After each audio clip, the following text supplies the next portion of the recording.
Here we are once again at the famous Atlantis.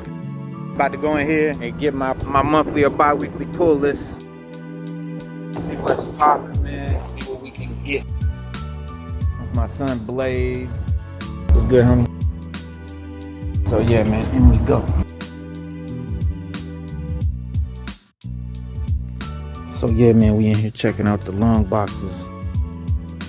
My man got all the joints. Game of Thrones. That's fire. George Mask manga. Let's see what type of Ghost Riders. Type of G.I. Joes. Oh, that's fire right there. So right now we kind of just looking to see what's what, but we do definitely want to find a few certain things, a few things in particular. Maybe some Marvel, not Marvel Knights. What's the Midnight Suns? That's what we try. I found this little hidden gem, Murder Inc. I don't know what that's about, but if it's about Lucky Luciano and them guys, that's pretty cool. Yeah, we flipping through. Here we go. Marvel, Mega Man, Power Rangers, Mighty Morphin. Marauders.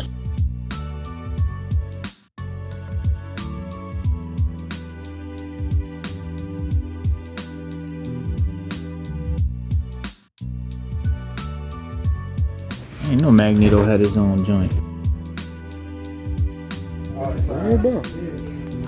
Found a couple gems, a couple things might add to the collection, but I want to find some departments of truths.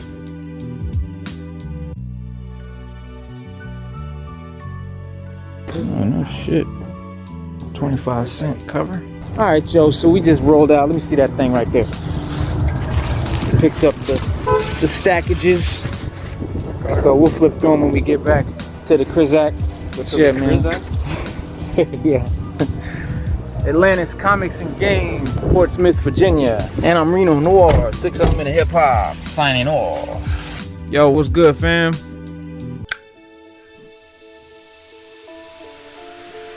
I got a beautiful thing for y'all today. I got a massive haul to show you guys, man. So I just went to Atlantis Comics and Games, as y'all saw, and I came home with some goodies, and I want to show y'all this haul. You're gonna love it. I want to show this real quick. This is from my man Gem Mint Collectibles daughter. She designed this cover. She drew this cover, and they did this dope Kickstarter, Red Sonja, and you know I chipped in on the Kickstarter, and they sent me this dope Virgin variant with the 6x whatever cool little card, and this fan exclusive little trading card signed by Jade Hope, and that is Gem Mint Collectibles' own daughter. And again, she drew this, and it's very cool, and I was happy to be able to help out that Kickstarter, so that was cool.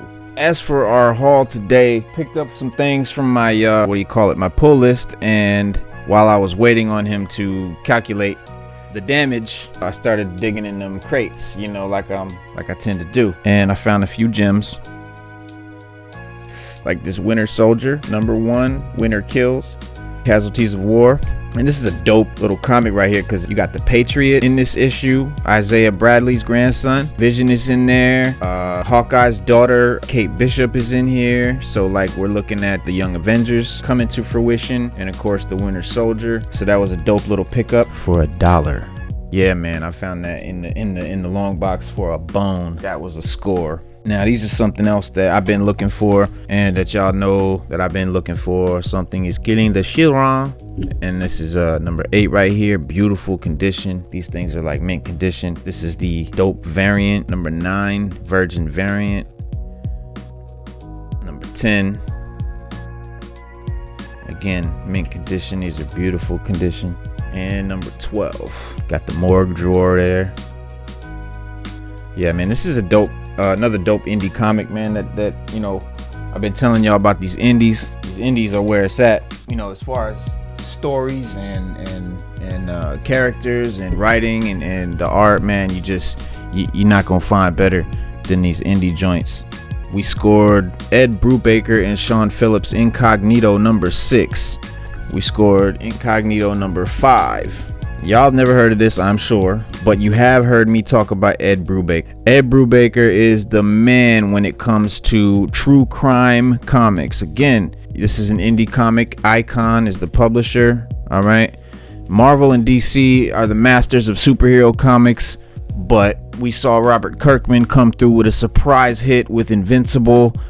Jupiter's Legacy is bananas, and these are all indie joints. So, you know, you can find 6 superhero comics from the indies, no doubt, but they specialize in stuff like this: horror comics, true crime comics, sci-fi comics, post-apocalyptic comics. And this was dope. Immortal Hulk number 32. You got the Hulk right there busting out of the dollar bill. Thought that was an ill cover, but again, I told y'all, Al Ewing, Immortal Hulk, you're not doing comics right if you're not reading Immortal Hulk. This was bananas. I thought this was cool as hell. This is Moon Knight. It's number 20, but what's cool about it is it's a giant size issue, meaning that, you know, it's thick, about the size of 2 comic books.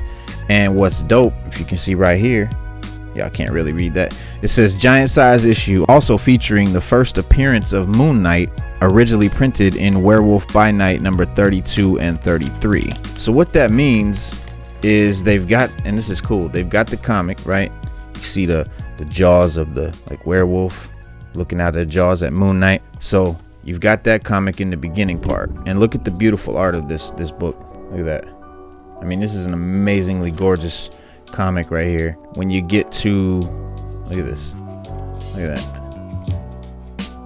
dope. So when you get to the back, about halfway through, you get a reprint of this comic called Werewolf by Night, and that was where Moon Knight first appeared. All right, so his first appearance was in Werewolf by Night number 32 back in the day, and they've reprinted it here in the back of this Moon Knight right here, which I think is cool as hell. You know, if you try to find a Werewolf by Night number 32 first appearance of Moon Knight right now, you gonna pay thousands of dollars, maybe more, because everybody knows that the Moon Knight TV show is coming, and the prices go up exponentially when movies and shows come out. As I've tried to drill into y'all heads before, you know, when you see that these movies are coming out and TV shows, you better find them first appearances of them characters, man, and you better do it before anybody else realizes it. But yeah, man, it was cool to be able to get that original joint in there. Pick this joint up, just something cool. I dig any mafia type stuff, and first thing I seen was the Murder Inc. right here in the United States currency font. I thought that was dope. And then I saw, you know, Brian Michael Bendis is the author. He's a great author. And this is another indie comic, also by Icon Comics. It was just something I picked up. I saw the fedoras, you know what I mean? That old 20s, 30s gangster Murder Inc. style joint. So just grabbed that. It was $1 out the bin. Now this is what Marvel's doing. This is their sort of rebirth. It's called Heroes Reborn. It's really dope what they're doing. I like it so far. I picked up number 1, number 2, and number 3, which are as far as they go right now. I grabbed the next Batman Detective because I've been getting this so far. This is number 2 of 6. This is a really dope storyline. You got Batman here with the goggles and the trench coat looking thing. It's a really dope iteration of Batman. I like it. And I've been buying this since it came out, Bounty Hunters. And then there's a new comic that came out called War of the Bounty Hunters with Boba Fett. It's like a Boba Fett joint. And so this is a sort of a crossover between the 2 comics. In Bounty Hunters number 12, you got Han Solo right there. You know what I'm saying? They hunting for Han Solo. Prelude targets Solo. So that's a cool little crossover right there. And again, this is another indie comic that I've been buying since number 1 came out. This is number 3. This is Vietnam Horror.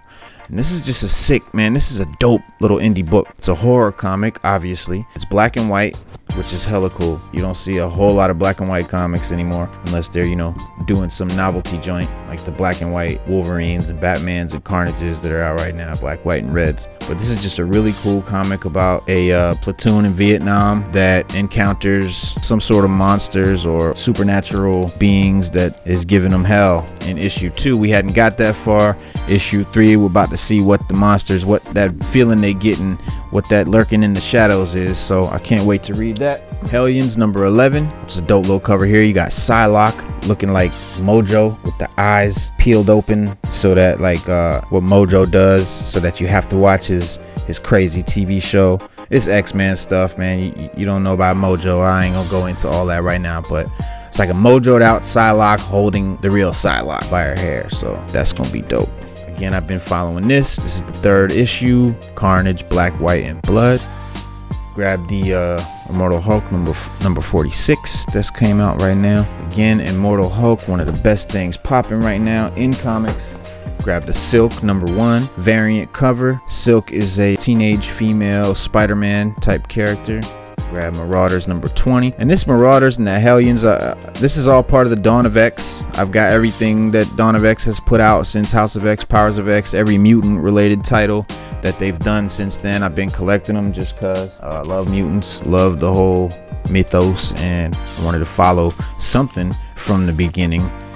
Now we got Joker number 3. I've been getting the Joker since they came out. Punchline is in this issue. Kind of silly cover there with Joker, nice bright colors. Another part of the Dawn of X, you got Wolverine number 12. My guy sitting there in the vat. Look up here on the ceiling. You got the vampires just hanging, and what they're doing here in the cover is they got tubes connected from Wolverine pumping his blood into all these vampires up here. That's why they captured Wolverine, because he's got that healing factor. So they know they can pump all the blood they want from him. He's just gonna keep healing. So he's like a never-ending sort of blood bag for them. Now this is Way of X number 2.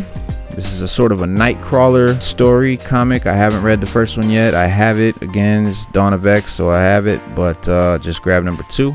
This is a new comic in the Dawn of X, X Corp.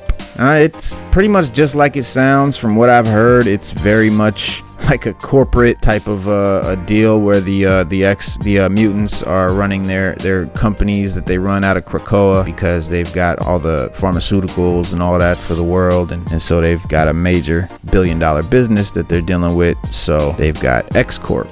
Now this is that War of the Bounty Hunters comic I was telling you about. Boba Fett on the front, and this is just dope. I mean, this is Alpha, Prelude, Precious Cargo.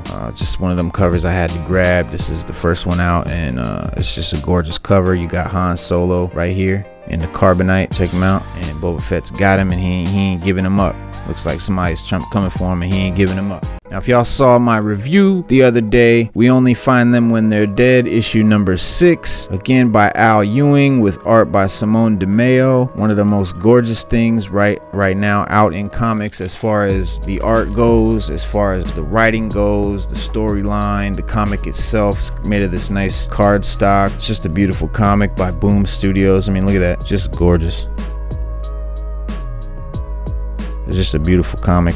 The most amazing sci-fi story I've read in a long time. 2 things I definitely recommend. That is Immortal Hulk and We Only Find Them When They're Dead. Also, that Something Is Killing the Children. Started reading that. Phenomenal indie comic. That's picking up a lot. I mean, it's probably only, I don't know, they're to like issue 20, something like that, maybe 17, something like that, and the first issue is already, $1,000. So that's something that just blew up out of nowhere. Sleeper hit. Geiger number 2, another, it's not an indie comic, this is Image, but Geiger's post-apocalyptic dude. Right now I call him Radioactive Man, but haven't got into this yet. Can't wait to get into that. Now this is a book. It's also a Image comic called Time Before Time. This was recommended by my man Gem Mint Collectibles, who I was talking about earlier. His daughter did that cover, that Red Sonja cover. Gem Mint Collectibles, shout out to Gem Mint. He's got a dope channel on YouTube. He shows all kind of statues and comic reviews and whatnot, and he recommended Time Before Time, said it was his favorite comic that's come out in a while. So grab that, because I like to take recommendations from people who I trust their opinions. Now this is Batman Urban Legends number 3 variant cover. You got Grifter on the front there with Batman just chilling, man. That's a dope cover. And this is another joint that I've been getting since it came out. It's only the issue 3, so why not? And it's a rather thick comic, so it's got a little weight to it. Now this is something that I was not gonna do. I was not, I'm not into Fortnite. I don't care for it whatsoever. Sorry. I know everybody loves it, but not into Fortnite. So when they came out with this Batman / Fortnite 0 Point Flashpoint, whatever it's called, I was not interested. But my man at Atlantis Comics told me this is actually really good. He felt the same way I did about it, but checked into it, and it's actually really dope. So when I checked it, I saw Snake Eyes right here on the cover, and y'all know Snake Eyes is my guy. Y'all see all them Snake Eyes variants up there, and I've been getting new the new Snake Eyes origin joints. So I've been heavy into Snake Eyes lately. So when I seen Snake Eyes and Batman, it was a no-brainer. Had to scoop it. So I grabbed a couple of trade paperbacks as well. I had already read The Hedge Knight, George R.R. Martin. This is the Game of Thrones author, and this is a sort of a prequel to Game of Thrones called The Hedge Knight. If y'all saw the show Game of Thrones, you heard about Sir Duncan the Tall.